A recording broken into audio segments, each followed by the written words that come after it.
চলো ভাই, রামপুর এসেছি, এখন নেমে পড়ো। আরে ভাই আমরা বগুড়া নামবো। আরে ভাই ওই দেখো তালহা ভাই, কি বলিস, তাড়াতাড়ি চল।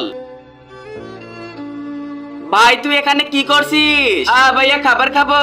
ভাই তুই কান্না করিস না। আরে তুই আমার ভাইকে এখানে নিয়ে এসেছিস? আরে না না ভাই, আমি কিছু করিনি, তুমি আমার সঙ্গে চলো।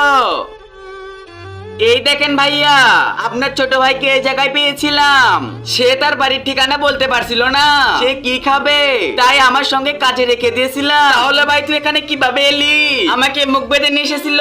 এর আগে তুমি হিন্দু হলে কমেন্ট করো, মুসলিম হলে লাইক করে সাবস্ক্রাইব করে দাও। আজকে দেখা যাবে কার শক্তি সবচেয়ে বেশি। আরে ভাইয়া আজকে আসছে না কেন? বন্ধু তাড়াতাড়ি একে তুলে নে, প্লিজ আমাকে ছেড়ে দাও।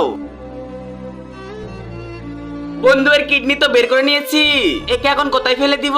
চল নদীর কিনারে ফেলে দিয়ে আসি। ভাই তোমাকে অনেক ধন্যবাদ, তোমার জন্য আমার ভাই বেঁচে গেছে। বন্ধুরা এই ভালো মানুষটির জন্য সাবস্ক্রাইব করো প্লিজ।